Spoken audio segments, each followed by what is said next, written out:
일본 심령 스팟의 미스터리, 증발한 두 여인. 일본 혼슈의 동부, 도야마현에 위치한 한적한 바닷가 마을 우오즈시. 이 마을에는요, 귀신 출몰지로 유명한 심령 스팟, 츠보노 온천장이 있습니다. 이곳은 1982년 경영난으로 폐업한 이후 오랫동안 방치됐었는데요. 깨진 유리창, 도색이 다 벗겨진 페인트, 알 수 없는 낙서까지. 보기만 해도 섬뜩한 분위기를 자아내서요. 이곳에 공포 체험을 다녀온 사람들은 그냥 이곳 자체가 귀신보다 무섭다라고 할 정도라고 합니다. 그런데 이곳이 공포 체험 마니아들 사이에서 더욱 극강의 공포 체험 장소로 떠오른 이유. 두 여자의 실종 사건 때문이었습니다. 저런 게 이제 또 가지. 1996년 5월 5일 도야마현 히미시에 살던 19살 여고 동창생인 A와 B 양은요. 밤 9시경 가족들에게 우오즈시 츠보노 온천장에 공포 체험을 다녀오겠다며 B의 차를 타고 집을 나섰습니다. 그 뒤 친구에게 우리 지금 우오즈시에 있어라는 삐삐 메시지까지 남겼는데 갑자기 행방불명. 결국 가족들은 도야마현 경찰에 실종 신고를 했는데요.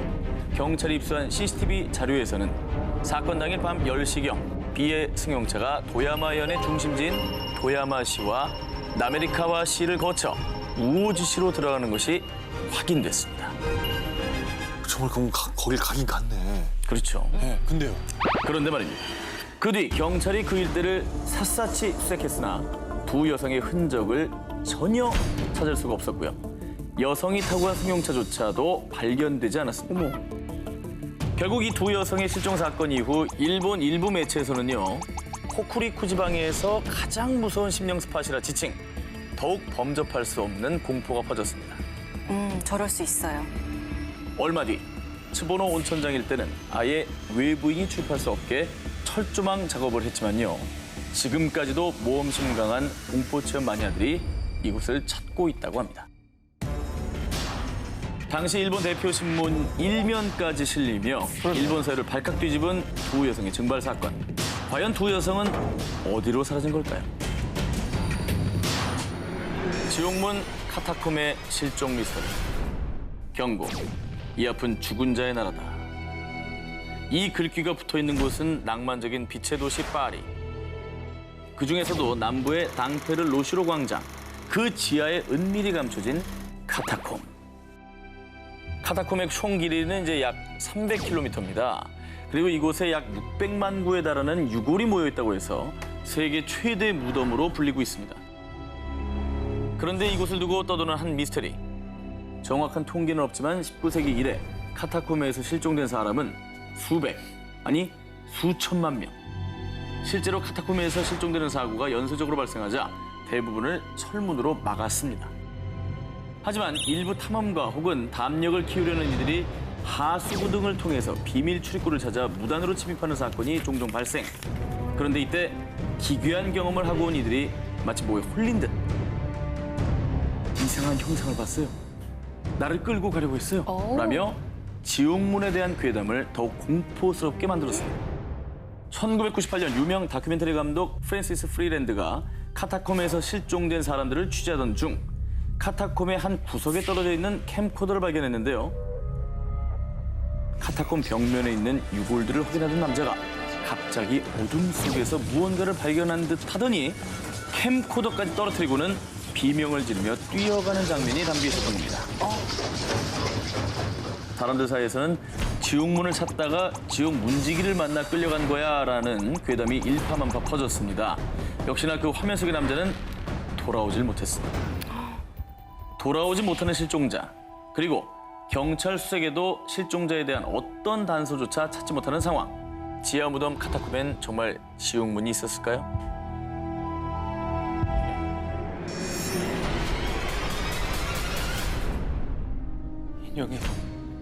인형이 움직였어. 다 이 인형 때문이야. 당장 치워줘! 흰 드레스 차림의 어여쁜 이 인형. 어딘지 모르게 묘한 눈빛이 느껴지지 않으신가요?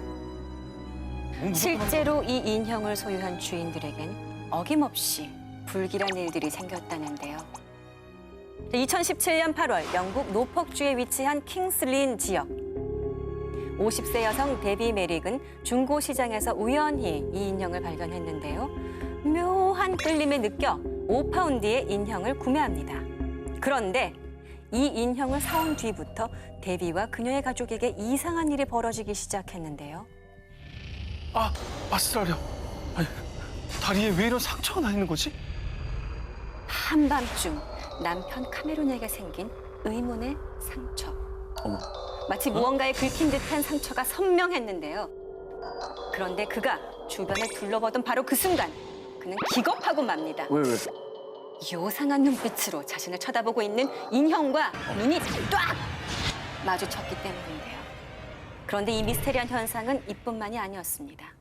집에서 아무 이유 없이 화재 경보기가 울리는가 하면 모두가 잠든 야심한 시각에 누군가의 발소리까지. 결국 데비는 이 미스터리한 일들이 전부 인형 때문이라고 생각했고요. 박스에 인형을 넣어서 치웠는데요. 하지만 이틀 뒤 안 돼. 아니, 인형 목에 걸려있던 목걸이가 왜 여기 있는 거야? 그렇습니다. 분명 인형은 박스에 넣어뒀는데 인형의 목걸이가 다른 곳에서 발견된 거죠. 뭐야? 움직인다는 얘기 아니야? 이게 에나벨이잖아. 진짜 또 에나벨 나왔네 또. 그녀는 방송사에 자신이 겪은 일을 제보했고요. 결국 영국의 유명 아침 방송에 출연하게 됐는데요. 자, 의자 위에 있던 인형이 오이! 방송 도중에 에이! 의자와 함께 움직이기 시작한 겁니다. 에이! 결국 데비는 네. 인형을 이 경매 사이트에 내놨고요. 영국의 심령 연구가 리 스티어가 낙찰받았는데요. 자, 그런데 여기서 미스터리한 일이 끝났느냐? 심령 연구가 리 스티어가 인형을 집에 들인 뒤 그와 함께 살던 아버지의 팔에도 알 수 없는 흉터가 생겼고요. 이 데비의 가족들처럼 불길한 일들이 벌어지자 또다시 인형을 넘겼다고 합니다. 인형을 소유한 주인들에게 생긴 의문의 상처와 불길한 현상들. 정말 이 인형에 악령이 깃들어 있는 걸까요?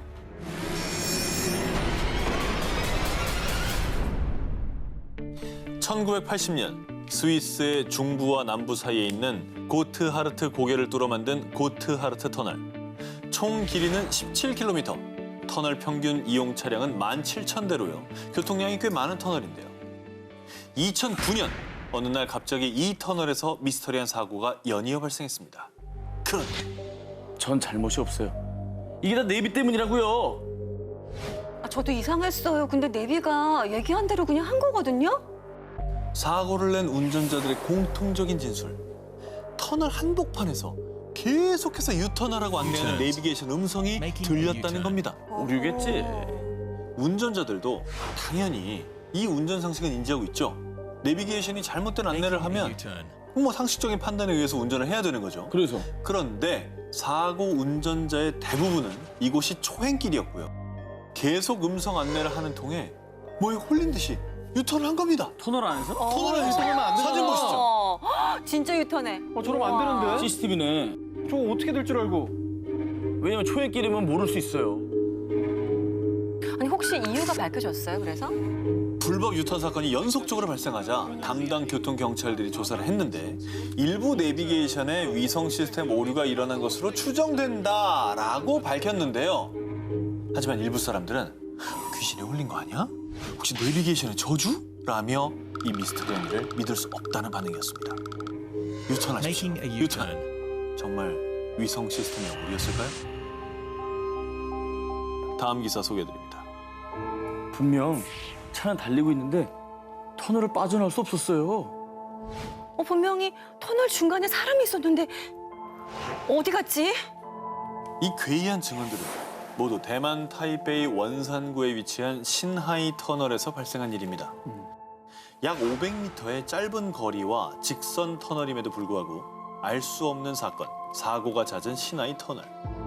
그래서 야심한 시각엔 신하이 터널을 피해 일부러 다른 길을 찾아가는 이들도 있다는데요.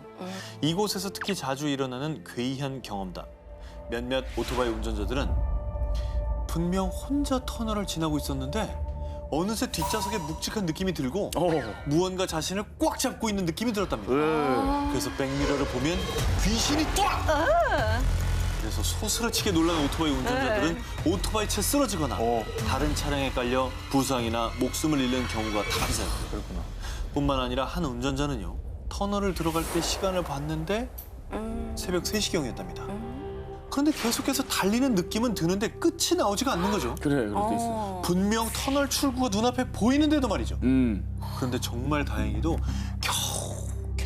겨우 터널 끝을 통과했는데 세상에 시계를 보니 새벽 5시. 뭐야? 무려 2시간이나 지나 있었다고 합니다. 2시간 동안 달린 거야? 시계가 고장난 것도 아닌데. 근데 이건 500m고 정해져 있는데 2시간이라는 게 사실 좀 믿기진 않거든요. 아, 차원 이동인 거지. 아, 차원 이동이에요? 차원 이동을 강력하게 믿고 계신 분이기 때문에. 예. 정말 괴이하고 미스터리해서 여러 무속인들이 이곳을 찾았습니다. 그런데 한 무속인의 말에 따르면 이곳이 음기가 굉장히 강한 곳이라고 합니다. 그 이유는 1972년에 개통된 신하이 터널 자리는 그냥 산이 아닙니다. 바로 무덤! 맞네. 게다가 근처엔 오래된 화장터까지 있습니다. 그래서 정말 여러 영혼이 떠도는 거라는 거죠. 지금까지도 원인 불명 미스터리한 사고가 끊이지 않는 대만의 신하이 터널. 그냥 우연한 사고일까요? 아니면 정말 귀신들의 터널인 걸까요?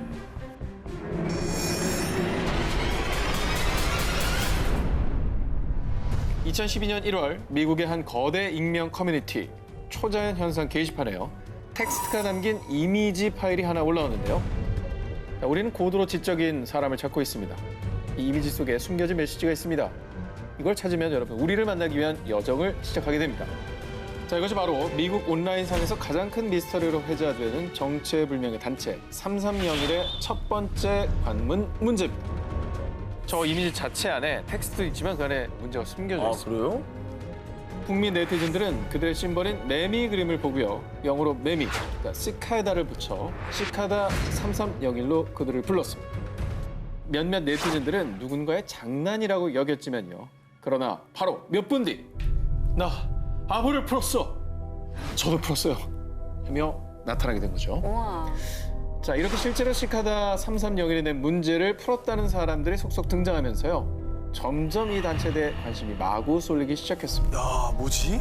자, 문제를 푼 이들이 말한 문제 해독 방법 살짝 설명드리면 첫 번째 문제를 시작으로 이걸 풀면요. 다음 문제, 그리고 또 다음 문제로 이어지는데요.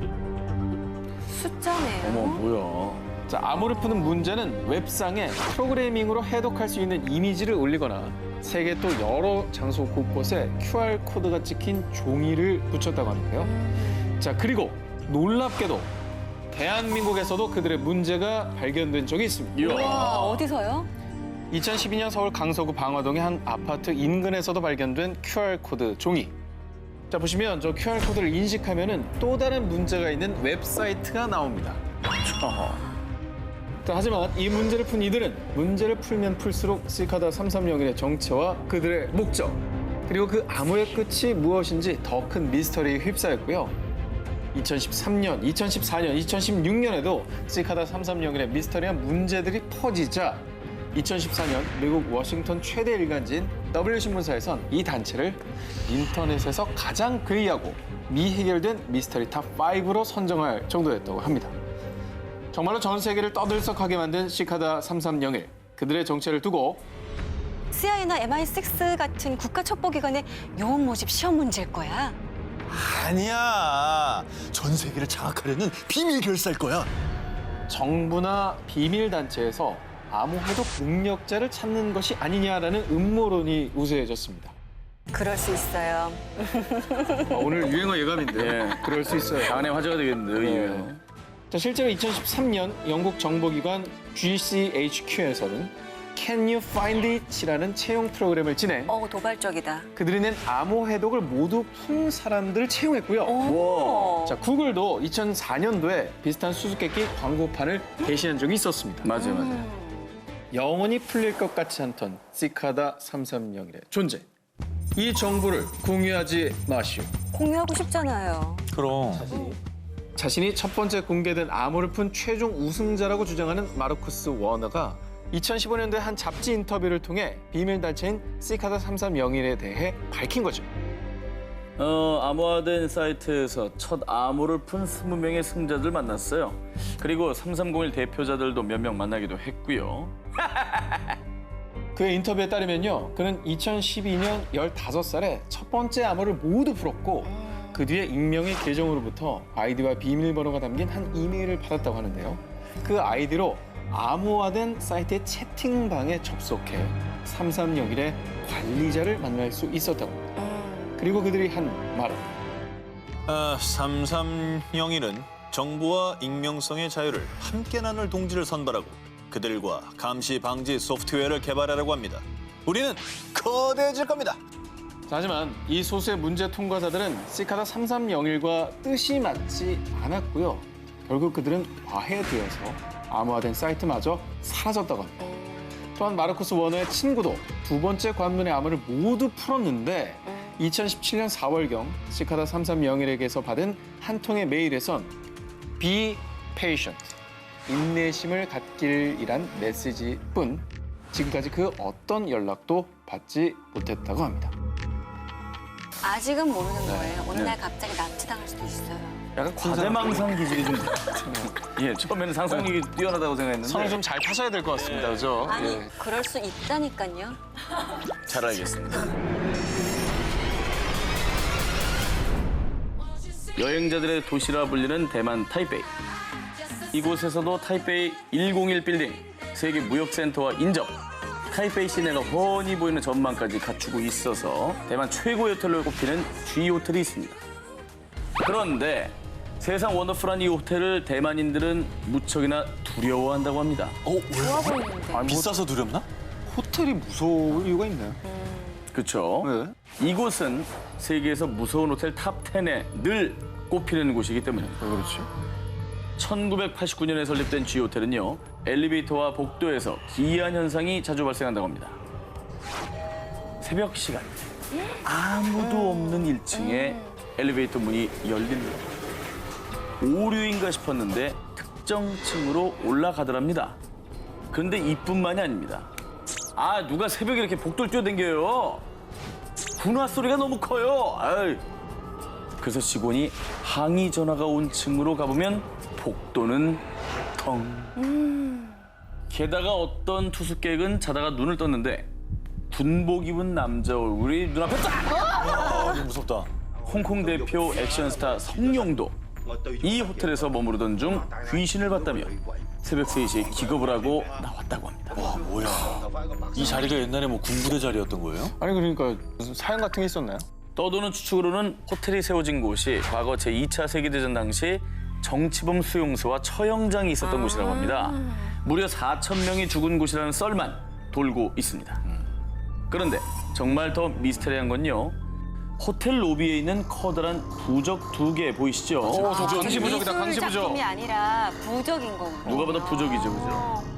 호텔 측에서는 단지 인테리어일 뿐이다 라고 일축했다고 합니다.